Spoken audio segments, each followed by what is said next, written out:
दोस्तों आज के इस वीडियो में हम आपको हज़रत इमाम हुसैन रजी अल्लाह ताला अन्हो और एक सफ़ेद कबूतर का ऐसा वाक़या बताने वाले हैं जिसको सुनकर आपकी आंखों में आंसू आ जाएंगे। इसलिए आप इस वीडियो को आखिर तक ज़रूर देखें और अगर आपको हज़रत इमाम हुसैन रजी अल्लाह ताला अन्हो से सच्ची मोहब्बत है तो आप कमेंट बॉक्स में या हुसैन लिखकर अपने दोस्तों में शेयर भी कर दें ताकि और भी लोगों के पास यह वीडियो पहुँच जाए। तो चलिए दोस्तों शुरू करते हैं। 61 हिजरी 10 मुहर्रम के दिन करबला के मैदान में जब हज़रत इमाम हुसैन रजी अल्लाह ताला अन्हो का सर मुबारक तन से जुदा किया गया, यानी कि जब हज़रत इमाम हुसैन को शहीद किया गया तो अचानक पूरे आसमान में अंधेरा छा गया। लोग सोचने लगे कि शायद रात हो चुकी है। आसमान में तारे आपस में टकराने लगे। कहा जाता है कि उस वक्त आसमान से खून की बरसात हुई थी, यानी कि हज़रत इमाम हुसैन के गम में आसमान भी खून के आंसू रोया था। और यही नहीं, आसमान में जितने भी फरिश्ते और हूरे थी सब के सब रोने लगे थे। दोस्तों 61 हिजरी 10 मुहर्रम की शाम को एक सफ़ेद कबूतर करबला के मैदान के ऊपर से गुजर रहा था। उसने देखा कि करबला की तपती हुई ज़मीन पर नवासा रसूल सल्लल्लाहु अलैहि वसल्लम का जिस्म मुबारक मैदान में तन्हा पड़ा है। वो कबूतर चीखता हुआ आसमान से उतरकर ज़मीन पर आ गया और उसने अपने आप को हज़रत इमाम हुसैन के खून मुबारक में तर कर लिया और वापस उड़ गया। फिर वो कबूतर उड़ता हुआ मदीना शरीफ पहुंचा और तवाफ के जैसे अंदाज में हुजूर सल्लल्लाहु अलैहि वसल्लम के रोज़ाए पाक के इर्द गिर्द चक्कर काटने लगा। उस कबूतर के परों से खून के कतरे टपक रहे थे। मदीना के लोगों ने जब उस कबूतर का यह हाल देखा तो वो हैरान और परेशान हो गए और आपस में बातें करने लगे कि आखिर ये मामला क्या है। उसके बाद जब मदीना के लोगों को हज़रत इमाम हुसैन रजी अल्लाह ताला अन्हो की शहादत की खबर मिली तो उन लोगों को समझ में आ गया कि सबसे पहले ज़ाहिरी तौर पर हज़रत इमाम हुसैन की शहादत की खबर बारगाह रसूल तक पहुंचाने के लिए यह सफ़ेद कबूतर हाजिर हुआ है। इसलिए बुजुर्गों ने इरशाद फरमाया है कि इस दुनिया में जो सफ़ेद रंग के कबूतर हैं वो उसी कबूतर की नस्ल से हैं। इसी वजह से अल्लाह ने इन सफ़ेद कबूतरों में इतनी सिफा और बरकत रखी है।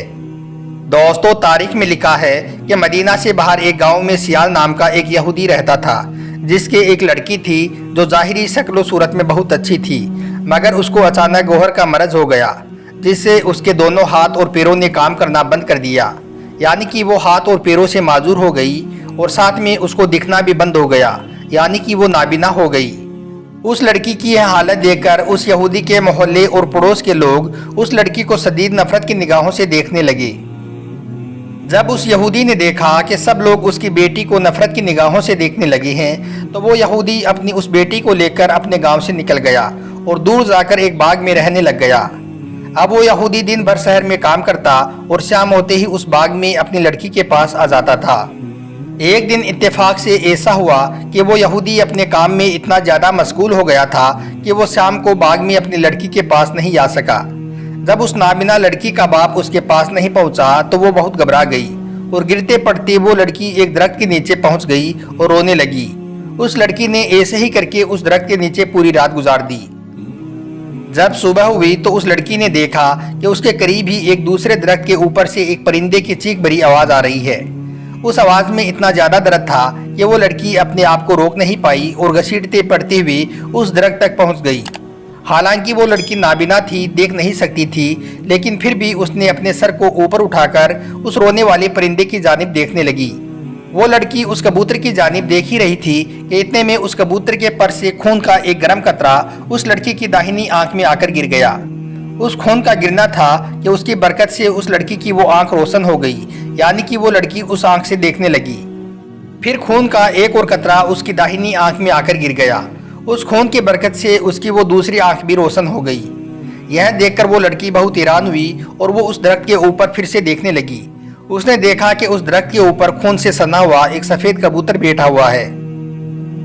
वो लड़की उस कबूतर को देख ही रही थी कि इतने में खून का एक और कतरा उस लड़की के हाथ पे आकर गिर गया।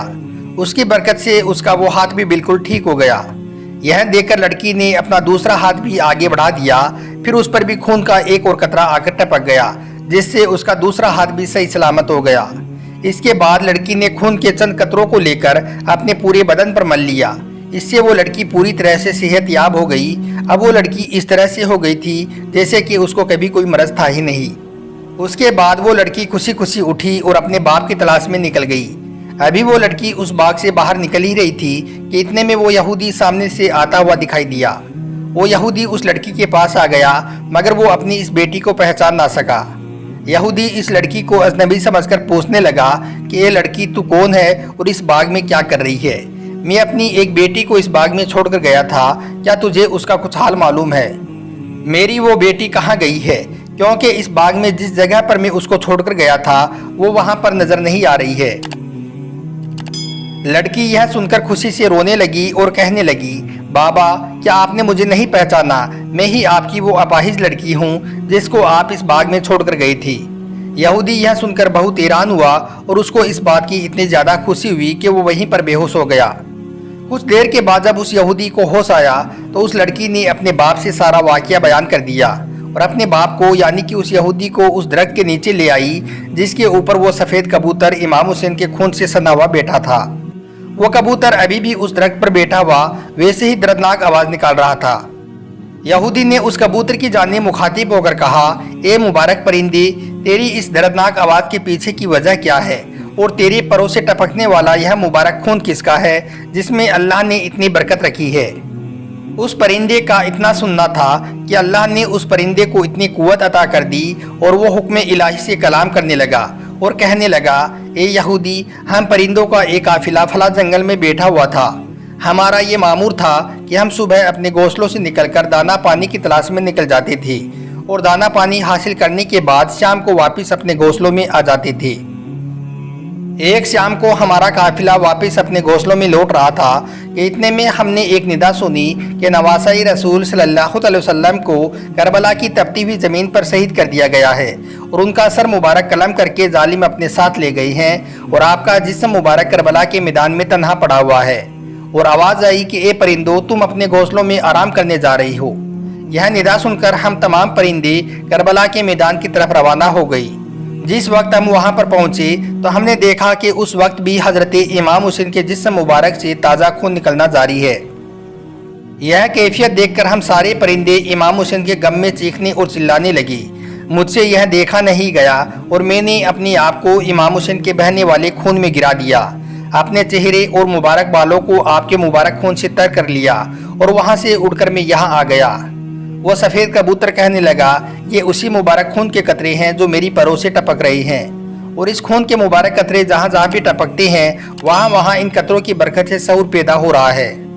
उस कबूतर की ज़बान से यह बात सुनकर उस यहूदी ने कहा, अगर हज़रत इमाम हुसैन के नाना हक पर ना होती, अगर नवासाई रसूल सल्लल्लाहु अलैहि वसल्लम हक पर ना होती तो आपके खून के कतरों से ऐसी खैर बरकत का शऊर पैदा ना होता और मेरी ये अपाहिज लड़की को शिफा नहीं मिलती।